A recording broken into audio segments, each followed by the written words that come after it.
Oi pessoal, tudo bem? Estamos de volta com nossos vídeos aqui da parte de metrologia e aqui vamos para mais uma questão, que é uma questão rapidinho aqui para a gente fazer.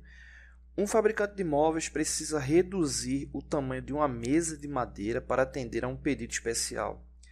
A mesa original tem 2,5 metros de comprimento e 1,2 metros de largura. Para adequá-la ao pedido, o fabricante precisa reduzir sua área em 15%.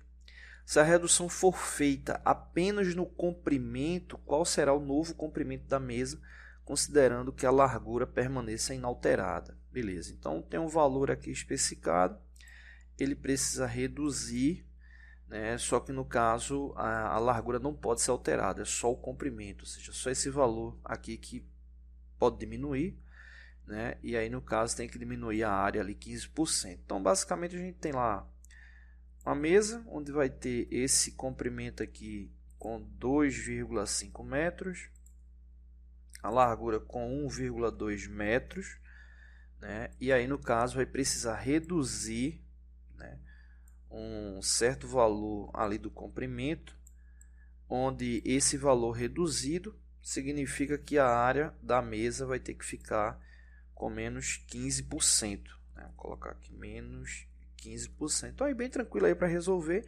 Só um detalhe para a gente entender, né, a referência, né?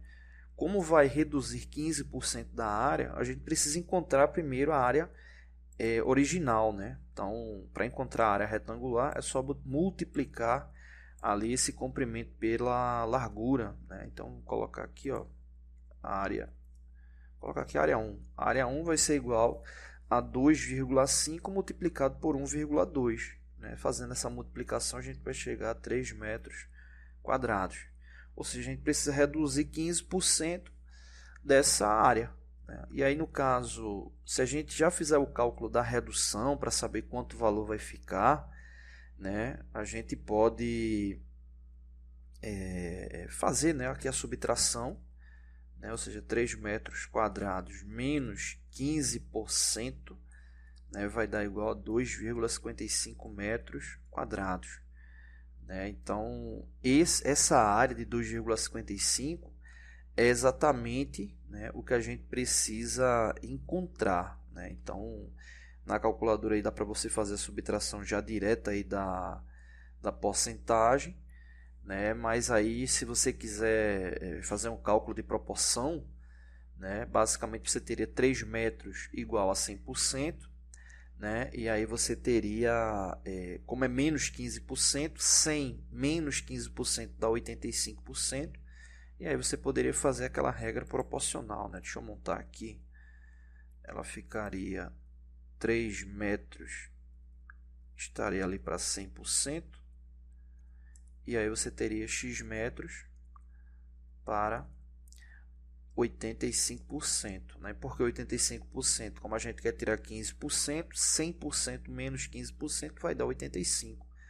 E aí, no caso, é só a gente multiplicar meio pelos extremos, né? A gente vai ter 3 multiplicado por 85 e o resultado dividido por 100. Né? Então, fazendo esse cálculo aí, você chega aos 2,55. 85 vezes 3 vai dar 255. 255 dividido por 100, 2,55. Beleza, então vamos voltar aqui para a questão. Bom, então essa aqui é a área que a gente precisa encontrar. Né? E aí, no caso, como a gente precisa reduzir só o comprimento, basicamente a gente tem isso aqui. Ó. Né? A gente vai ter vou chamar aqui de L o comprimento, L multiplicado, o L comprimento, L a largura. Então, vou botar aqui, ó, comprimento multiplicado pela largura vai ter que dar igual a 2,55. O que é que a gente tem de valor aí já fechado? 1,2, que é a largura. Então, 1,2 multiplicado pelo comprimento tem que dar 2,55. Então, aí é só fazer uma regra inversa, né? Que aí a gente encontra, só reorganizar, né? Aqui esse cálculo. Né? Então, vai ficar 2,55 dividido por 1,2 vai dar igual ao novo comprimento, né? AC. Então, 2,55 dividido por 1,2 vai dar 2,55. 125. Ou seja, esse aqui é o novo comprimento. Então, o comprimento vai ser 2,125 e a largura permanece 1,2. Se você quiser tirar a prova real, é só multiplicar 2,125 por 1,2, que aí você deve encontrar exatamente o que? 2,55. Ou seja, significa que se você multiplicar o novo comprimento pela antiga largura, tem que chegar à nova área, que é menos 15% da área inicial. E essa área menos 15% a gente já sabe que é 2,55. Então, o resultado 2,125, que é esse aqui, ou seja, seria a alternativa B, tá bom? Então é isso, valeu. Oi pessoal, tudo bem? Estamos de volta com nossos vídeos aqui do canal. Segundo vídeo referente à interpretação aqui desse desenho técnico. No último vídeo a gente falou sobre as características principais aqui, dessa peça, a ser fabricada, indicando que ela é uma peça cilíndrica. E agora a gente vai falar aqui sobre as cotas, a cotagem aqui do desenho. Bom, um ponto crucial na análise de projetos que diz respeito a desenhos técnicos é analisar se todas as cotas estão ali indicadas no desenho. Às vezes você se depara com um projeto que está faltando ali algumas medidas e é necessário entrar em contato com o fornecedor, então isso acaba gerando um retrabalho, ou até mesmo o projeto ele foi desenvolvido ali na empresa e vai para um processo subsequente de fabricação, preparação de matriz, e aí acaba identificando lá a falta de uma cota, de uma identificação, e isso aí acaba aumentando lá o gap referente ali ao processo produtivo. Bom, nesse caso é sempre importante analisar se os encadeamentos, ou seja, as geometrias, elas estão com suas referências, porque às vezes o grande problema de não identificar uma cota que está ali faltando é a não análise no que diz respeito aos encadeamentos. Nesse caso aqui, como é uma peça cilíndrica, a gente acaba tendo, é muito comum ter a disposição de cotas no eixo X e no eixo Y. Ou, para quem é muito ligado na parte aí de CNC, a gente teria aqui o eixo Z e o eixo X, ali de sua verificação. Então, aqui referente ao eixo X, se a gente for observar a sequência aqui das cotas, a gente vai ver que todos os elementos eles estão ali representados. Por exemplo, esse aqui de 22 milímetros, ele está trazendo a distância desse ponto até esse outro ponto aqui, só que nessa geometria a gente tem alguns elementos ali interligados, que seriam esses dois elementos côncavos, esses dois raios aqui da peça. E aí no caso, como a gente tem essa informação que aqui é 22 milímetros, esse raio aqui é 4 milímetros, esse raio aqui é 4 milímetros, então aqui a gente já tem o seguinte, eu vou dar um zoom. Se esse raio é 4 milímetros, esse aqui também é 4, lembrando que o raio é a metade do diâmetro, então basicamente o comprimento dessa geometria aqui vai ser 2 vezes 4, ou seja, aqui a gente vai ter 8 milímetros. Desse outro lado aqui, a gente também vai ter 8 milímetros. Então, essas duas somas, ou melhor, essa soma vai dar 16 milímetros. Então, como aqui a gente tem 22, 22 menos 16 vai dar 6 milímetros referentes a esse comprimento. Então, veja que interessante que a gente tem ali 3 valores contidos, aí como o destrinchamento desse comprimento de 22 milímetros. Então, está lá a referência no que diz respeito a essa característica. Aqui dando continuidade, aqui 6 milímetros, aqui 16, então se aqui é 16 e aqui é 6, esse comprimento aqui ele vai ser o que? 16 menos 6, então aqui vai dar 10 milímetros, é o comprimento dessa parte aqui, que não está explícita ali no desenho.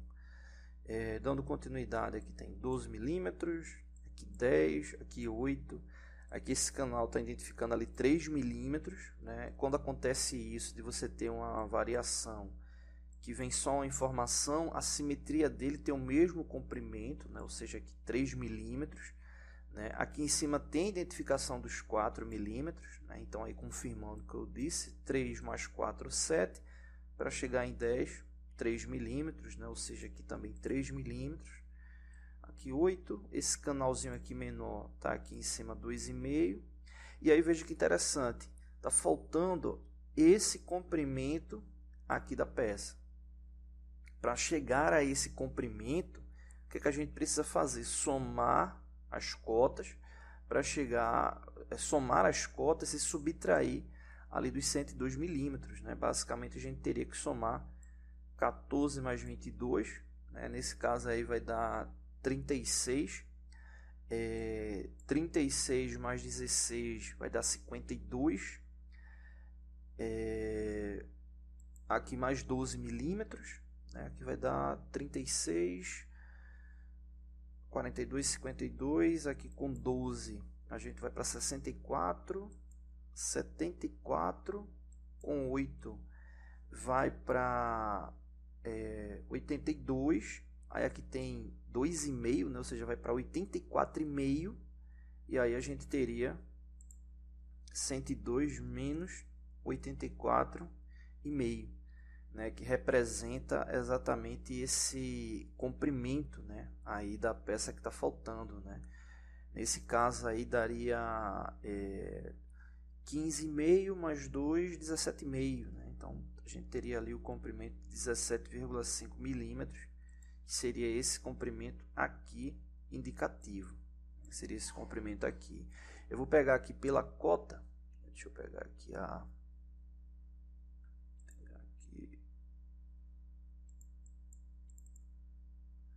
pegar aqui o valor dele, e aqui já vai servir para um outro ponto que a gente vai analisar, que é a referência no que diz respeito a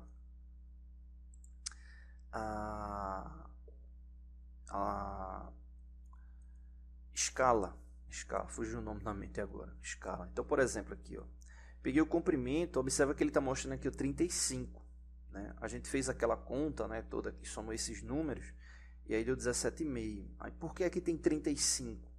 Se a gente for observar aqui na escala, olha a escala dele, 2:1.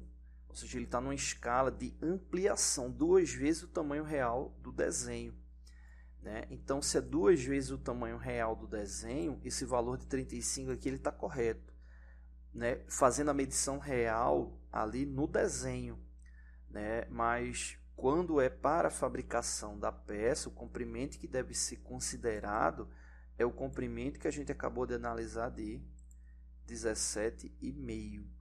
Né? Tem que tomar muito cuidado com isso. Eu já vi muitas vezes acontecer situações como essa, né? A pessoa recebe o projeto, às vezes recebe o projeto só ali no DWG, no IDW, e aí a pessoa está faltando uma cota, a pessoa vai fazer a verificação, né, ali na correria voltada à fabricação, acaba esquecendo e indo para a execução com o valor do desenho, mas sem se atentar com a cota. Então, nesse caso aqui, esse valor de 35, ele é um valor que está aparecendo ali no desenho, mas por quê? Esse desenho ele está ampliado 2 vezes. Né? Então, esse valor aqui de 35, que está aparecendo aqui, ele para ser considerado real, teria que ser feito o quê? A ação inversa, 35 dividido por 2, que nesse caso aí vai dar exatamente os 17,5 milímetros que a gente calculou agora há pouco.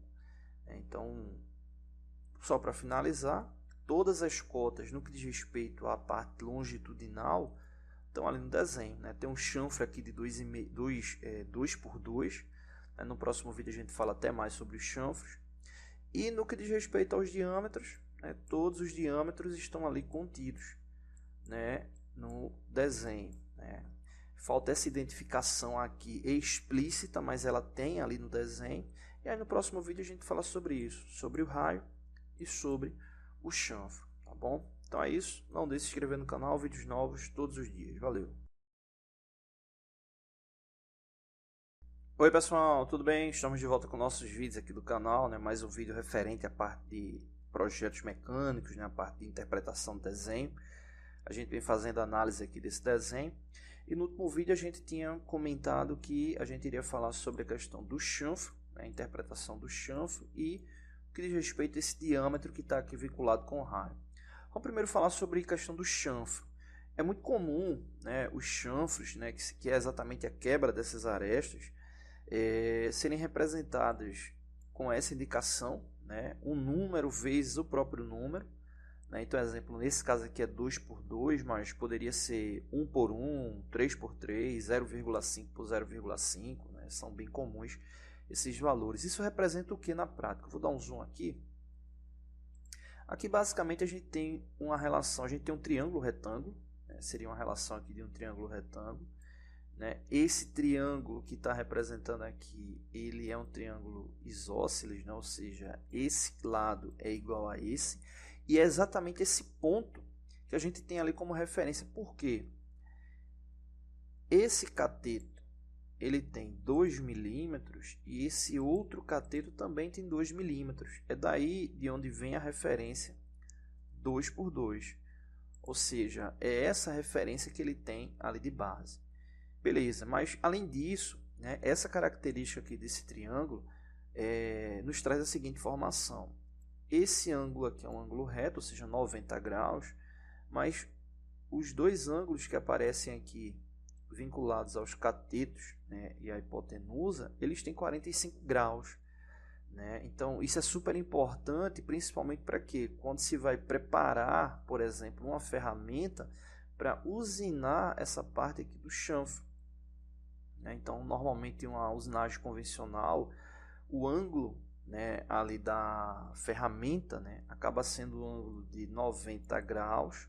Por que 90 graus? Porque a metade de 90 vai ser exatamente lá os 45 graus para poder conformar essa geometria. Né? Então, nesse caso, é essa informação que está aqui descrita. Esse lado aqui tem 2 milímetros e esse outro lado aqui também tem 2 milímetros. Então, quando aparece dessa forma, por exemplo, 2 por 2, seria a mesma coisa do que 2 por 45 graus. Né? Caso tenha uma variação ali no que diz respeito aos catetos, não seja um triângulo isósceles, nesse caso, aí vem que tem que ter o comprimento, né, dos lados e o ângulo também explícito ali no projeto, para que não tenha nenhuma dúvida sobre a característica ali do chanfro, do ângulo que tem na peça. Nesse caso, esse chanfro tem 2 por 2, esse do lado oposto também tem 2 por 2. E aí, para fechar, essa característica aqui do raio, né, esse diâmetro total está aqui indicado, ó, é 20 milímetros. Né, ou seja, tudo aqui tem 20 milímetros, beleza. Mas, por exemplo, qual é o diâmetro, né, para usinar, né, vir com a ferramenta com um raio, para poder fazer essa parte aqui côncava? Né, qual seria esse diâmetro? Se o raio é 4 milímetros, ou seja, é a metade desse valor aqui é 4, né, no caso a gente falando do círculo completo, né, a gente teria aqui o raio indicado. Então, basicamente, a gente tem 4 milímetros de um lado e do outro também, já que é uma peça simétrica, né? Ou seja, 4 mais 4 vai dar 8, né? E aí a gente teria exatamente essa sobra aqui, que seria a subtração ali dos 20 milímetros. Ou seja, essa distância aqui, que eu vou chamar aqui de x, seria 20 menos a soma lá do 4 de um lado mais 4 do outro. Né? Ou seja, nesse caso aqui, 20 menos 8. Né? 20 menos 8 vai dar exatamente 12 milímetros. Ou seja, essa distância aqui é de 12 milímetros. Né? A gente estava falando sobre diâmetros no último vídeo. E, como eu disse, a informação ela não estava ali explícita, né? Mas tem os dados suficientes aqui para poder encontrar o valor. Tá bom? Então é isso. Não deixe de se inscrever no canal. Vídeos novos todos os dias. Valeu!